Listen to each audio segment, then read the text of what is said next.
Salut à tous, c'est David Zara et je reviens faire une petite vidéo sur un sujet que je me suis inspiré en fait de Catherine, la reine, Catherine la papesse.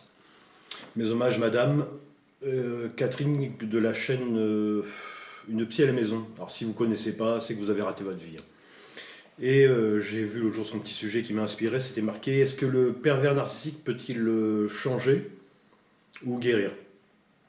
Ça m'a donné des idées, je me suis dit tiens, je vais appuyer sur le bouton et je vais le faire à ma sauce. Je vais commencer par boire un coup avec vous parce que je me suis dit si j'ai 5 abonnés qui s'intéressent à ce que je fais, je vais prendre 5 verres et là j'en ai 124, alors je vais pas en prendre 124. Je tenais à trinquer avec vous parce que niveau commentaire, je m'attendais à avoir une espèce de défouloir parce en prenant un ton comme je prends, je me suis dit ça va sabrer et pas du tout en fait. J'ai des commentaires super sympas, ça me touche et voilà, je voulais trinquer avec vous et vous dire merci pour tout ce que vous écrivez.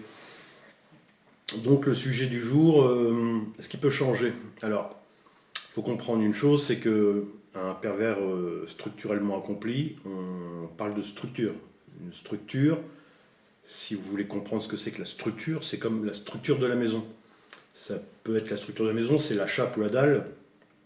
Vous avez bien compris que si un jour vous voulez changer la chape ou la dalle de votre maison, chérie, on a un peu de blé, on va faire des travaux, je compte changer la dalle. Ah bon, il y a quoi comme couleur? Ben, vert ou rouge? Oh ben rouge, ça va être joli. Non, on ne change pas la structure d'une maison et encore moins la structure d'une personne. Donc changer ou attendre que le pervers redevienne comme au départ, ça n'existera jamais. La question est déjà un peu farfelue. Si vous voulez, vous l'avez compris, le pervers narcissique, pour approcher sa proie, il fait ce qu'on appelle le love bombing, c'est-à-dire le bombardement d'amour. Moi j'appelle ça le prince charmant. Bien évidemment que le gars ne va pas arriver en disant je suis un fou. Non, il va faire le coup du prince charmant pour pouvoir embobiner sa proie. Et quand la proie va commencer à vouloir se dégager, ben, il refera un coup de prince charmant, quoi. Et elle croira retrouver le prince charmant du début. Ce qui est complètement con parce qu'un prince charmant en 2019, faut commencer à se demander si on n'est pas un peu en train de se moquer, quoi. Mais bon, ça marche. La preuve, c'est qu'il y a des sites qui en parlent. Si vous êtes là, c'est que vous avez certainement ce problème. Donc on va admettre que ça marche et ça marche même très bien et même je comprends pourquoi ça marche. Je ferai peut-être un sujet là-dessus plus tard. Et voilà. Donc le gars voilà, il fait le prince charmant et la fille elle va se dire oui mais pendant ce moment-là, moi j'étais heureuse. Donc est-ce qu'il peut redevenir comme ça? Alors, ma chérie se foutait de ta gueule. Alors la question, si c'est pour dire j'aimerais revenir au moment de ma vie où on s'est le plus foutu de ma gueule, il y a un truc qui va pas. D'accord? Moi, j'avais une copine qui était avec un PN de niveau 1 qui me disait, qui m'avait dit une fois cette phrase que je me suis souvenu. Elle m'a dit il a deux visages. J'en aime qu'un des deux.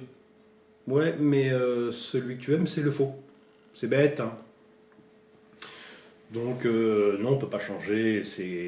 La question est.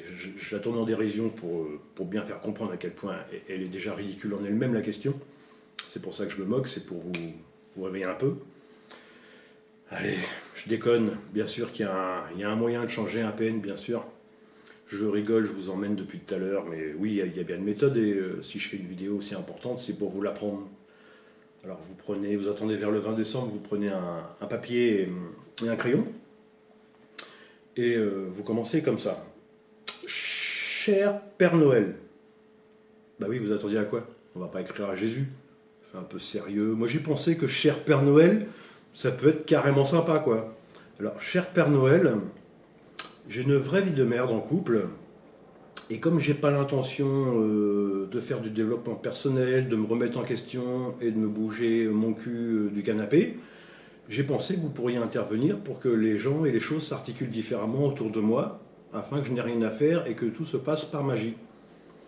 Dans l'attente, j'espère que vous comprendriez ma détresse. J'ai largement 60 à 80 ans à perdre. Je m'en remets à vous. Merci Père Noël. Ça, vous pouvez y aller, ça marche, hein. Par contre, c'est vrai qu'on vit dans une société où les gens sont toujours très impatients et veulent tout de suite. Faut pas être à 80 ans près. Si vous êtes patient, normalement, ça devrait payer. Alors, évidemment, l'autre jour, j'ai reçu un petit commentaire. J'ai dit, tiens, un commentaire négatif. Je n'étais pas trop habitué parce que vous aviez été chaleureux, vachement sympa avec moi. C'était une psy. J'adore son travail, hein. J'ai été voir ce qu'elle fait. Évidemment, je ne suis pas capable de faire ce qu'elle fait. Et on se nourrit tous du travail des uns des autres. C'est de l'échange, c'est du partage. J'adore apprendre des autres. Et apparemment, elle n'avait pas trop envie d'apprendre de moi. Elle n'a pas aimé mon ton décalé. Elle m'a dit, est-ce que vous incarnez l'éveil quand vous osez dire ça, quand vous permettez, voilà, est-ce que vous croyez que vous incarnez l'éveil? Eh ben non, non. Moi, je vais pas sur la chaîne des copains pour critiquer, mais pour apprendre. Et j'ai jamais prétendu incarner l'éveil, mais plutôt le réveil et à grands coups de pied dans le cul. Alors, prenez soin de vous, les amis, parce que personne ne le fera.